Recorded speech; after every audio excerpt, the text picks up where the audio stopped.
You will ask yourself if you're still watching this video, what the fuck is this? Right? Who is this guy? It's me. Name is Jrpg and just my endless list of best RPGs in history, right? Overall, it's just supposed to be like just a series of podcasts of mine, actually, since it's the best RPGs in history, in whole history of mankind, right? And just still continue to just add some kind of golden, I suppose, and really just good games. But a lot of people will just ask, like, or will say or mention, I suppose, like, why you add Dark Souls only now? To be perfectly honest, back in the days I just added Elden Ring from the very beginning because I thought it will be more like an ultimate game from software. But it's kind of funny what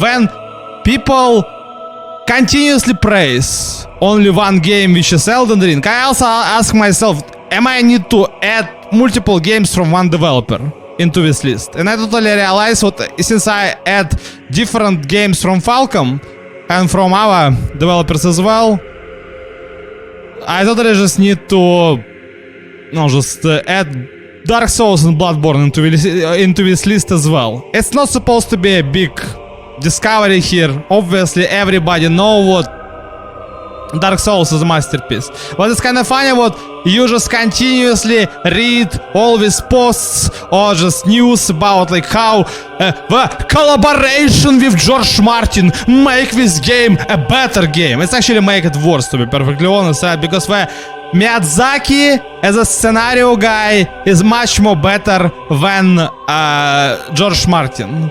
George Martin can't end his own creation, which is Song of Ice and Fire, still failed to just write the proper scenario for the series of this.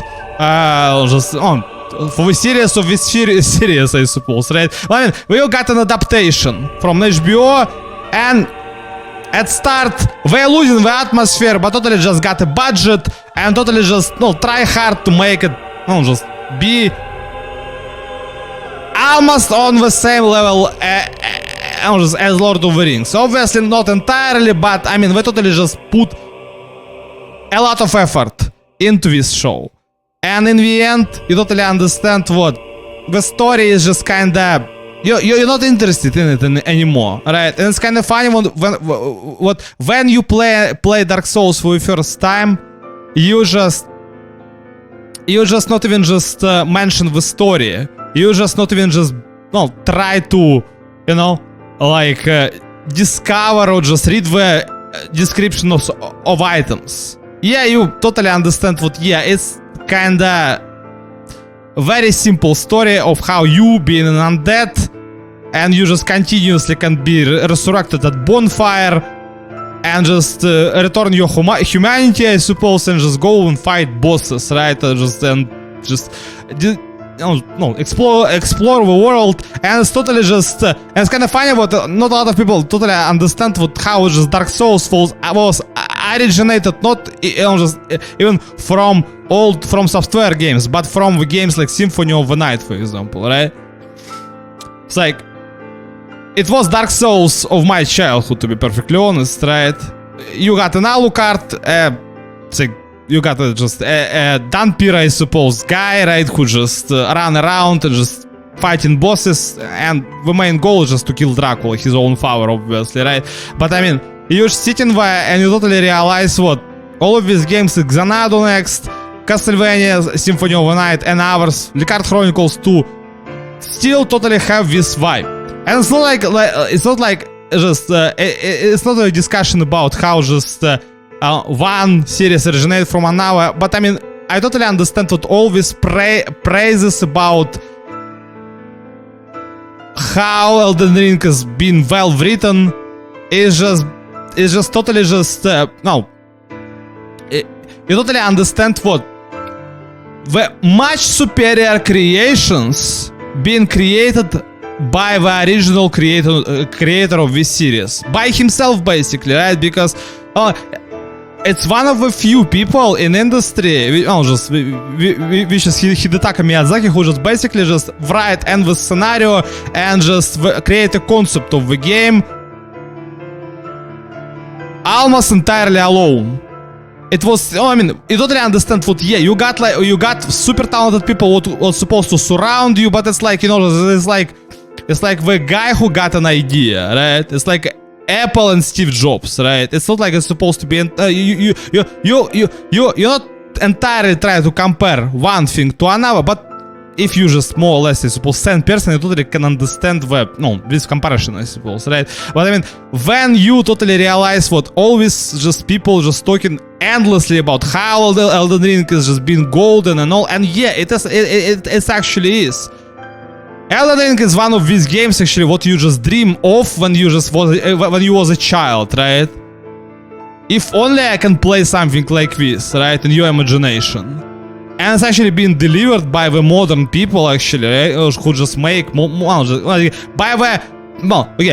the people in modern times, right? Modern people. Well, anyway, it's like you totally realize what, but it's kind of funny what the more just decades, I suppose, or more years already just have passed. You totally just sitting there and you totally realize how Dark Souls and Bloodborne was superior. And it's like, it was supposed to be obviously disputes like which one is better, Dark Souls or Bloodborne, but I think they equally on the same place.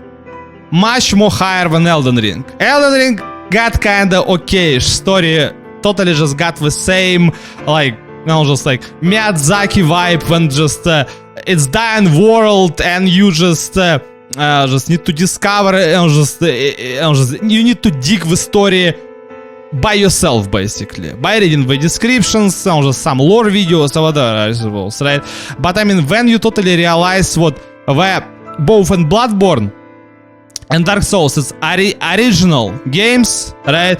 And it's kind of funny what gameplay of Bloodborne just somewhat different.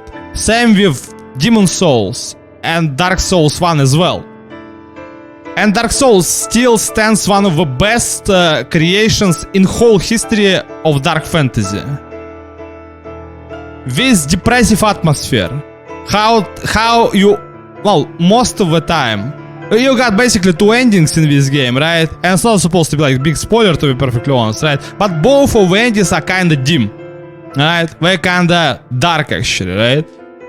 How the story are supposed to end, you totally not feel yourself satisfied with these endings. And you totally understand what you not just feel comfortable with this world. But somehow, this dark and just dim and just depressive atmosphere totally just attract you. It's like Silent Hill back in the days. You totally understand what you're not being like a fan of horror games anyhow, right? And you anyway but you totally understand the atmosphere, right? What the atmosphere and music and aesthetics overall are just supposed to be on the superior level, and that's what Japanese games are all about. They totally just being like on the different level of aesthetics. You can mention, I don't know, any games coming from Japan. Shadow of the Colossus, again, Symphony of the Night, even Contra Hard Corps. And they kinda dark, kinda depressive at some point, right? Contra Hard Corps is basically cyberpunk, anti-utopia, right? And yeah, it's like Bloodborne is supposed to be somewhat. You think because I just basically deceiving myself when I just first time see the trailer, and I thought what Miyazaki tried to do something like Castlevania, but by his own vision, right? But it turns out what it's basically just being a Lovecraft story, actually, right? Being just made by him, and the most and the best Lovecraft myth adaptation in whole existence. You got like Lovecraft and RPG and action games, what being kinda okayish, but nothing mindfuck you as Bloodborne back in the days. Still, it's kind of funny what the game still not have a PC port, but it's obviously just only because Sony and always it's not like Bandai Namco is against it, right? But I mean, since it's not been published by Bandai Namco, right? It's just all just this I suppose just contracts, right, with Sony or some other studio or publisher, I suppose. That doesn't matter, to be perfectly honest, but I mean, I totally understand what Bloodborne totally just need to be released on PC, at least now, and for PlayStation 5 and Xbox as well, with 60 FPS unlocked, right? But I mean, being locked in 60 FPS, like having a 60 FPS in action game. I still can't understand it, like how you just can't play Sekiro with 60 FPS. You just can't. Okay, 120. Any PC player will understand me, right? I'm just 120. Okay, any action game, fine. But 60 FPS, go fuck yourself. Like, okay, console players, we totally get used to it. 30 FPS, 60 FPS. But I mean, you just can't tolerate it. We think just all over the place. I don't know. The only minus about both in Elden Ring and Bloodborne, I suppose, and just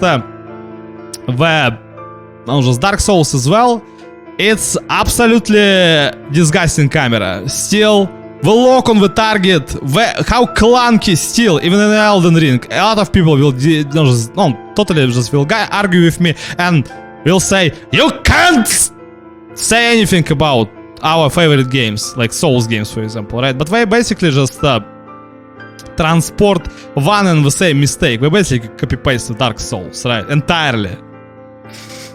At some point, it's kind of funny what you got, like, more or less original game, what been trying to be like Dark Souls, which is Lords of the Fallen.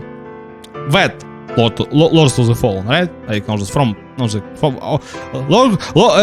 the game what been released like previously, not this Lords of the Fallen 2, right? Or reincarnation or whatever, I suppose. This new Lords of the Fallen game what been just released in 2023, if I'm not mistaken. This game again completely copy-paste Dark Souls. For what reason? I tried to copy-paste at some point depressive atmosphere, and I totally understand what. Yeah, if you've been like entirely Souls fan, it's okay, right? But if you've been like the guy like me, what been more like more flexible, I suppose, right? And you play like all RPGs, well, you just like the entire genre actually, right? And you totally realize what it's not what it's supposed to be, right? And you totally understand what if you. And that's why I myself never play all these copy-pasted Souls games. A lot of people say they're very good, but you totally understand what they can't repeat the same amount of craziness what being put into the Dark Souls, Demon Souls, Bloodborne or Elden Ring, right? It's just not on the same level. Ever, right? It's original creation, it's just better to just leave it at that, right? Okay, if you got like Metroidvania, like again, you got Metroid, you got Castlevania, you got like some people, usually it's fans actually, right? You got like best Castlevania, after the Castlevania, Symphony of the Night, it's Castlevania Lecard Chronicles. It's basically one game, okay, two games being made by one guy. It's a fun game, but I mean, you totally understand what amount of effort what he put into this game is just enormous, right? Lecard Chronicles still, and it's kind of funny what it's just totally just got like this same vibe when it just come to the difficulty. It's totally try hard to be like Dark Souls in the way of difficulty when you just struggle with with some bosses, right? With most of the bosses, right? And I'm not saying, it's kind of funny to listen to all these people who just saying like what this game is super hard. To be perfectly honest, it's not, right? If anything, I always just got extremely mad when I just come to these games when, for me personally, right, the main enemy in Dark Souls just, okay, Bloodborne. I will not say anything about Bloodborne because Bloodborne in that way is more or less adequate, right? Even if you got like this 30 FPS lock, right? Okay, fine, understandable. But I mean, the camera in Dark Souls 3, for example, was my main enemy in the entire game. How you lock on Midir or lock on dragons in Elden Ring, and you can only lock on his head. And you totally understand, yeah, it was designed this way, but it's absolute bullshit. right? And you totally understand what people just can't understand. What for example, From Software, they got this engine, like Elden Ring engine, from Dark Souls release days, or Demon Souls release days, right? It's the same engine what they use continuously, right? They add ray tracing, but not at the unlockable FPS. I mean, imagine you play Elden Ring with 120 or 240 FPS at 1080p, for example, right? Or 2K. And yeah, a lot of people will say, well, they're supposed to be mods, but I mean, okay, if you play mods like completely offline game for now, which is Dark Souls 1. Yeah, you at some point totally just got like some people who still playing it, but I mean, let's be honest, mainly just right now everybody play Elden Ring, right? And to be perfectly honest, it's much more better experience to play Dark Souls 1 without any help, right? It's not like you will not struggle, right? Because I lose myself when I just face Arstein and Smaug, because I always kill Arstein first, and you can imagine what will happen when you do it, actually, right? Because Smaug basically just annihilate you just using only one hit, I suppose, right? And you just almost kill the guy, and you're like, yeah, I almost done it, and die fucker, and you just go YOLO and kill yourself in the end, and the guy just live with, I don't know, just 100 HP, I suppose, something like this, right? Well, the guy like this amount of HP, right? Like the little one. And yeah, but I mean, it's like the whole point of this video, like overall, it's just supposed to be a freestyle, just podcast about best RPGs in history. Like all of my podcasts is all just more or less just my I'm basically sitting and talking to myself here, right? But I mean, I totally understand what all these praises about Elden Ring is well deserved, but let's be honest. I need to just make this statement and just make it clear. The objective reality is just what Dark Souls is much more superior creation in the way of a story, lore, design, enemy design, overall design than Elden Ring. Same with Bloodborne, right? I'm being a fan at some point back in the days, because to be perfectly honest, as a guy who play only RPGs, you play something like Elden Ring for the first time, it just basically blow your mind. It's an objective reality for everybody, obviously, as well, right? And to be perfectly honest, that's why this game been sold for it's like, they sell 25 million copies right now. And this number continue to grow because it's super popular game, right? Still, but I mean, you totally understand what Bloodborne and Dark Souls, you can't call them rivals. They both equal twin brothers, I suppose. You know, like one guy got he been talented in some way, and his twin brother is also been super talented in some way, but not the same way, not the same way, right? And you totally understand what we're supposed to be Bloodborne fans, and I totally can respect and understand them, and I truly mean it, right? Because when they say what Bloodborne was 11 out of 10, super masterpiece game, hands down, no question.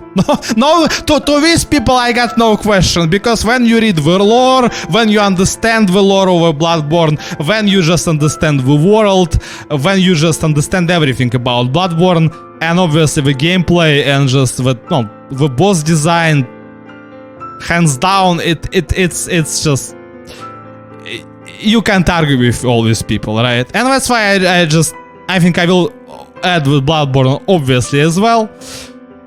And like previously, I just want to just add only one game from one developer, right? But I totally understand what, yeah, I can't not add in with Dark Souls as well, right?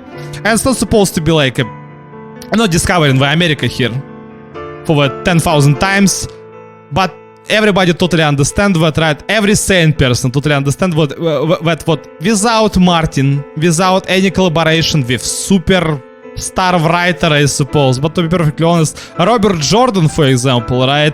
Or Glenn Cook is much more better fantasy writers than George Martin, right? He been super overrated, to be perfectly honest, right? If you read like Malazan Book of the Fallen, Black Company, Wheel of Time, even Lord of the Rings, you totally can agree with me, right? I'm not talking about like Amber Chronicles or any other, I suppose, fantasy, right?